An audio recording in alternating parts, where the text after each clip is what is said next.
Hey YouTube, welcome back to another episode of Fact or Fiction Friday. I'm Brandon. I'm Shanae. Yeah, we forgot to do it the last time. I know. Anyways, so this week we're gonna be talking about a CEO slash entrepreneur who reached a high level of success in what he was doing. So his success will send him on a roller coaster filled with lots of highs and lows. So let's get started. All right. He was born in April of 1965. He was a big guy and he excelled in sports in school.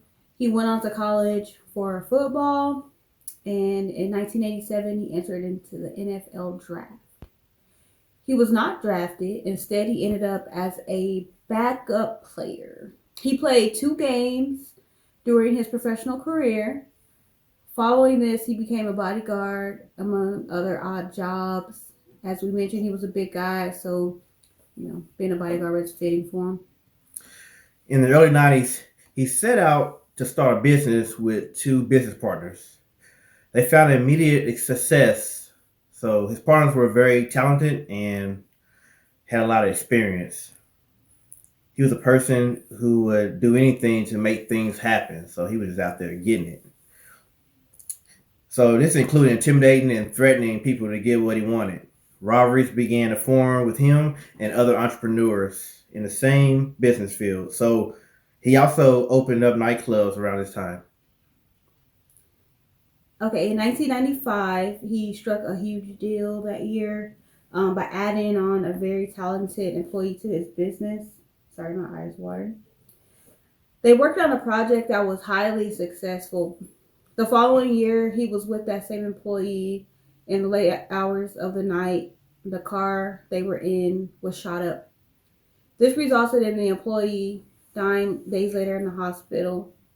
Following this, many of his best employees quit, including his business partners, which led to the company's downfall. So this just negatively impacted his business. And also during this time, allegations started to come to surface regarding his bad business practices. Like we mentioned, it's intimidating and threatening. It was actually deeper than that. So he would just, threaten violence and things like that to anyone who stood in his way. And this just became known after his business started to go downhill. In the early 2000s, he spent time in jail for assaulting and violating his probation. Around that time, he was being sued for over $100 million. Man, that's a lot of money. Mm-hmm. He eventually filed for bankruptcy. I would have did that too. It was believed that at the time he had money in foreign accounts, but his checking account only had $12. Sound like mine right now. He had plenty of valuables, and he even paid a woman who was suing him. He just paid her $1 million. She was adamant that she didn't settle, and he still owes her the rest. In 2008, the mansion he owned was sold in bankruptcy court. His business was auctioned off in the same year, and his personal items from the office was sold in an episode of Storage Wars. So if this wasn't bad enough, it gets worse. Yep. The next chapter of his life, he would bounce around. He'd be in and out of jail. Reasons he got arrested included things like assault, violating his parole, marijuana charges. He hit a parking attendant with his car and getting into fistfights. On one fight in particular, he was punched and knocked unconscious for 3 minutes. Random, I know, but that's what it said. He was also shot on 2 different occasions. The first was in 2005. He was shot one time in the leg, and the second time happened in 2014 when he survived being shot 6 times.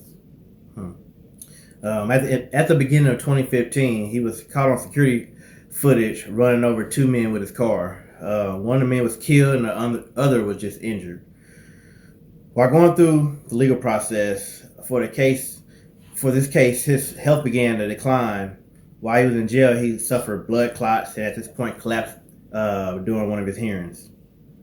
He kept firing his attorneys who was working on his case, although he maintained that he hit the men because he was in fear for his life and did not see them, and he pleaded no contest to the voluntary manslaughter. The judge sentenced him to 28 years in prison. It's a lot of time, and that's where he is today. Yep. All right. What do you guys think?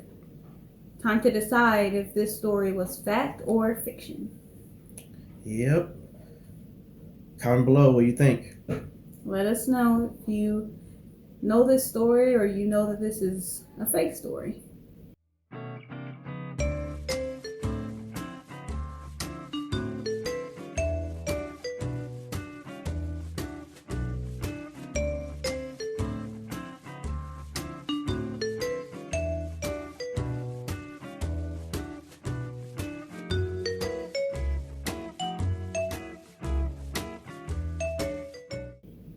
All right. You ready? Yep. Oh, this story is fact. Facts. The story of Death Row Record CEO Suge Knight. Mm-hmm. Born Marion Hugh Knight Jr., aka Sugar Bear, in Compton, California, he was a pioneer of gangster rap music. He had artists like Dr. Dre, Snoop Dogg, Tupac, and more. He also found lots of success in the business ventures, especially when he acquired Tupac after he bailed him out of jail under the conditions that he would sign with his label. Mm-hmm. He rode the helm of success until the night Tupac was killed. That was the beginning of the turmoil that spiraled out of control of his life. Tupac's death caused his artist to leave, and as well as his business partner, Dr. Dre, to start his own record label, Aftermath Entertainment. Suge Knight found fame, became a household name in the world of rap, and he did it all being a true life gangster. He is currently serving his time at R.J. Donovan Correctional Facility in San Diego. Yep. Suge Knight. It was true, y'all. Yep, so that's the end of this week's episode. Like, share, subscribe, and we'll see you on the next one.